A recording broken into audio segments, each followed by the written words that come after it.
আসসালামু আলাইকুম, কেমন আছেন সবাই? তো আমি হলো এখন আমাদের বাসায় আছি।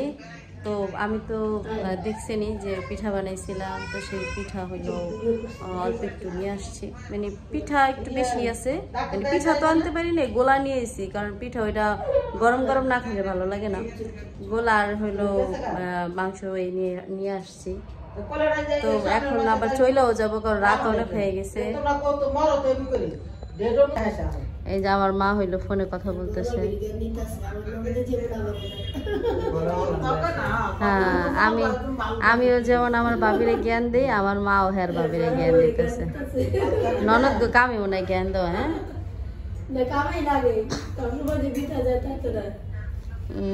আর এই যে আমাকে শারিফা কি করতেছে? আর শারিফা তো ঘুমাইছে। আর দেন মরিচ গুলো কত সুন্দর, কাঁচা মরিচ গুলা মনে হয় কি দেশের কাঁচা মরিচ। বান্ধবীরা দেখে ঘুমাইছে, আর ওইটা দিয়ে বান্ধবী করা মুনিয়ার আইছিল, এই কারণে বেশি জ্বালাইতেছে এই অবস্থা। মুনিয়ারে কিন্তু মারছিল,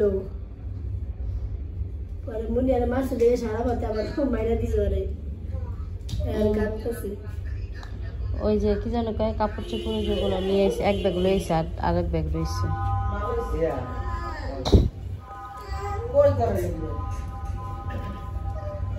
পরে 3 পিস ওইটি দেখাইছিলি, পছন্দ করছিল?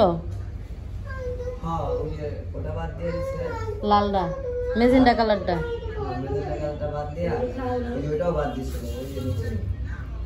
আয়নাওয়ালা পরে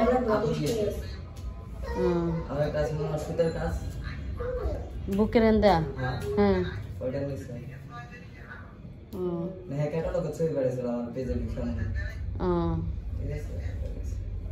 দেখ ভালো দেখতে নিছি।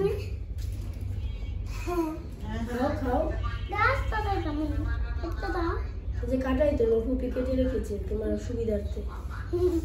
জানে সারাক্ষণ যেগুলো পছন্দ করে একটু পর খায়, এই জন্যই তা কেটে রেখেছি। কি বলো ফুপিকে? টাকা বলো ফুপির দিকে। Thank you, most welcome. আর ফুপিরে নাকি দাওয়াত দিছো? বলো। তোরে দাওয়াত দিছি জন্মদিনে। কবে তোমার জন্মদিন? 23 তারিখে। জানুয়ারি 23 তারিখে। বলো। জানুয়ারি 23 তারিখে জন্মদিন। সবাই দাওয়াত দিতেছে, আব্বু কিছু করবো না করবো তার ঠিক নাই, কিন্তু দাওয়াত দিয়ে দিতেছে। ওর ভাই কে কাটুক আর না আনুক, এইবার জন্মদিন হয়েই যাব। বুঝি আসছে, বুঝিরে বলে যাওয়ার সময় যে ওদেরকে নিয়ে আসতে তোমার দাদু ডাকে। আমার দাও দাও এটা বানাইছি, যে সুন্দর দুধ দিছি। কত বলো? আমার বাড়িতে এখন ভালো আছে, এখন আমার ভাইয়ের বউটা হইতেছে। আর কুকু হলো বাসা ভিজা পিঠা দিয়েছে। তখন খাওয়ার সুযোগ হয় নাই, তো এই জন্য হচ্ছে আমার পিঠা বানিয়ে নিয়ে আসছে। পিঠাগুলো অনেক মজা আছে, থাকলে এমনই আপন করে। আমার কাছে তরমুজ দিয়েছে, এটা পিঠা দিতে পারা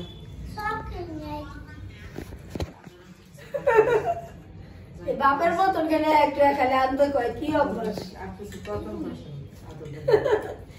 দাদা।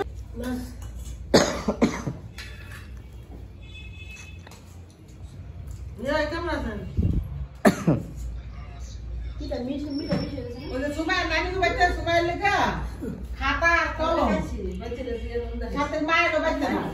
সাথে মালিক কাছে দিয়েছি, সাথে কাছে করে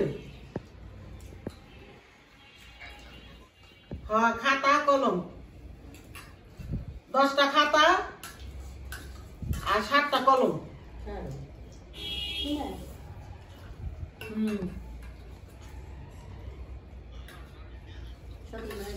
সাথী মা বলে যে বিক্রমপুর কাছে আর ভাই বোনের বিয়া খাইতেন, কইছি সাথী মা আইলে সাথী মার কাছে দিয়ে।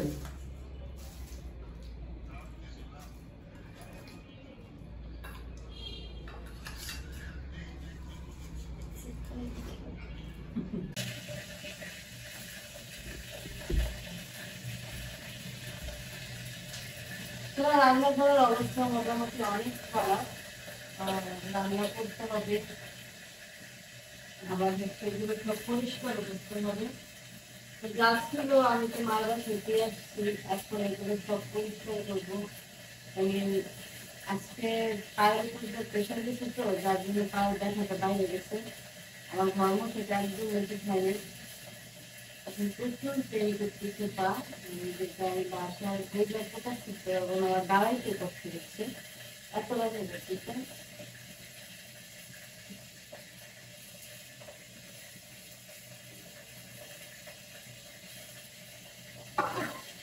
সংসারে কাজ করতে হবে, এটা না করতে তো কোনো উপায় নেই।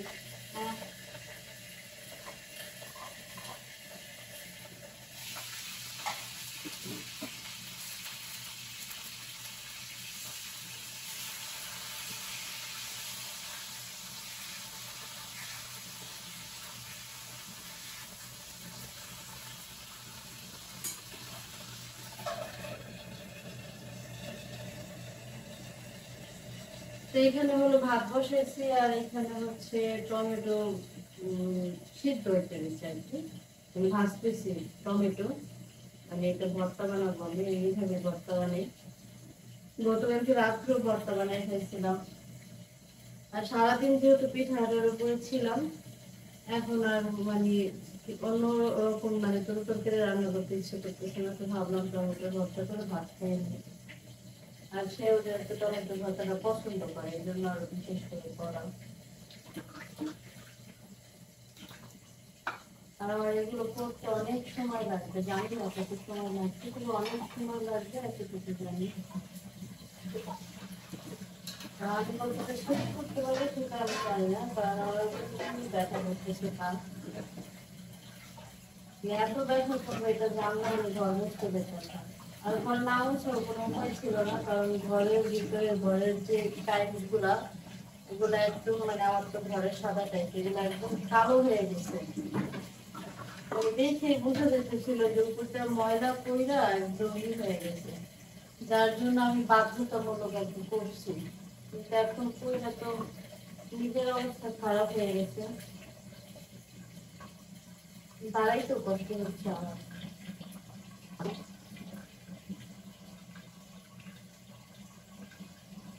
হয়ে যাবে।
তো এই তো আমরা এখন খাবার খাইতে বসছি। এখন মোটামুটি অনেক রাত 1টা বাজে, আর সে হচ্ছে কার্টুন দেখতেছে। তো আর এই যে টমেটোর ভর্তা। সায়েন্স বলেছে যে মাঝে সাঝে একটু কার্টুন দেখতে ভালো, দেখা ভালো। আচ্ছা, মানে বিনোদনের প্রয়োজন তো, তাই। এমনিতে তো বিনোদন নাই। তো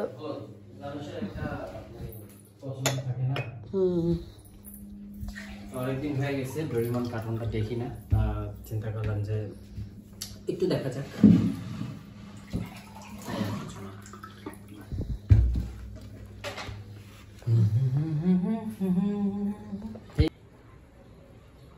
ব্যালকনিতে সকালবেলা কাপড় চোপড় ধুয়েছিলাম, সেগুলো ম্যাডামকে বললাম যে আইনা একটু বাস টাস করতে, সে তো করবেই না। বসে বসে মনে করেন যে গেম খেলতেছে, বললেও মনে করেন যে আরো অসুবিধা হয়ে যাচ্ছে। যার জামাইও তো কামের হয়, বউরা একটু আকামেরই হয়। বউরা তো কামের বিষয় না, একটু বেশিক্ষণ বসে থাকলে একটু কুইরা কুইরা হাল হয়ে যায়, সেই জন্য বলতেছি যে একটু আতাতে করো। আমি তো কইরাই। এর কাছে কি নতুন নেই, সারা জীবন জন্মগত। আসো এসে কালো জামা কাপড় এরকম, দেখো কালো গুলো এরকম। এই জন্য কালো কাপড় আর সাদা কাপড় অন্য কিছুর লগে দিতে হয় না।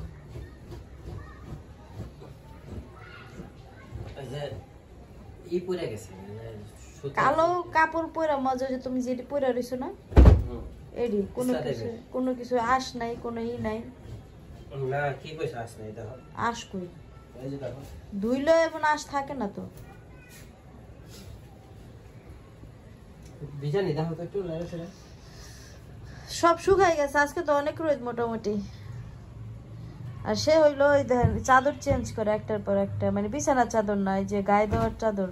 মানে কয়দিন ছিল বড় কম্বল, মোটা কম্বল, তারপরে নিল আবার ওই যে কাঁথা স্টিচের ওইটা, এখন আবার নিচে এই যে এই কম্বলটা। দুদিন পর পর মানে এই পুরা শীতে যতটি কম্বল আছে সব ব্যবহার করবো, এটা হলো ইন্টেনশন। আর এটা হয় কি এই যে এই আশের কথা বলছিলাম, দেখো দাপ্পা দাপ্পা মা জামার পিছনে দেখছো কি এর কথা তো কইলাম যে পাপোশ দেওয়ার পর থেকে এরকম হইতাছে। তাই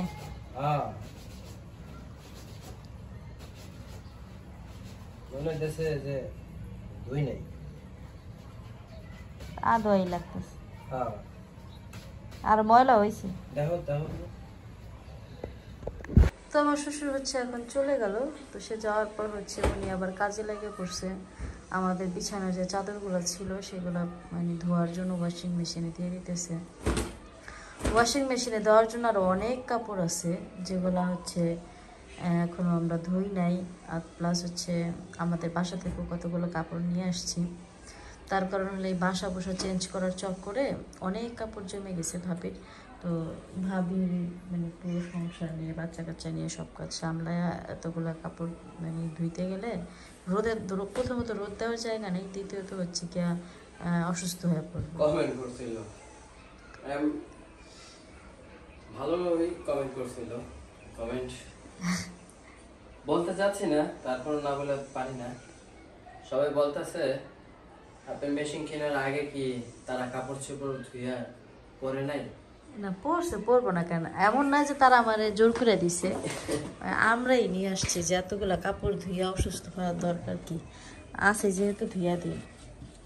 সবাইরই বলি আমি, মানে যারা আমাদের রিলেটিভ আছে সবাইরই বলি না যে বেশি না, বলছে কিনা সেটা বলো, যে কাপড় জমলে নিয়ে আসবেন।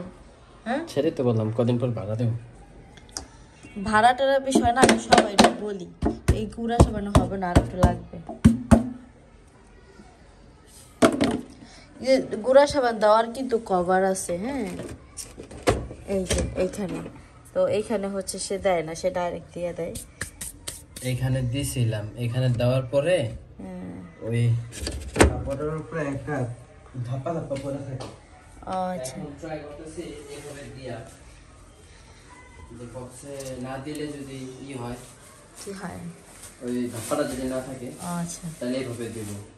আর যদি দেখি যে না ধাপা পরে থাকে তাহলে ভাববো যে ওই যে আপনি পাপোশের ভিতরে দিয়া ধুইছে ওটার কারণে এই অবস্থা হয়েছে, তার মানে এই মেশিন খুলতে হবে। পাপোশ দেওয়াতে ওইটা রয়ে গেছে মনে হয়, দেখি কেচিটা দাও। তো আমার ম্যাডাম হয়েছে ওয়াশিং মেশিনে ঘরের পাপোশ লুসনি সব এটার ভিতরে দিয়া ধুইতে চাইছে। চিন্তা করেন উনি কত জ্ঞানী। ওয়াশিং মেশিনের ভিতরে জ্ঞান আর অজ্ঞানের বিষয় না, বিষয় হইলো আনছি যে তো নিজের উপকারের লেগে, তাহলে উপকার যদি না হয় এটা দিয়ে কি করতাম। কি বললো, জ্ঞানী আর অজ্ঞানের বিষয় না, বিষয় হয়েছে কিনে আনছি সব দিব, আকিয়া পাতিলা সব দিয়ে দিব। এই হলো বিষয়, কি বলবো কিছু বলার মতন নাই, সাথ দেন না, এই আমার কোনো কোয়া নাই। ওই এটা না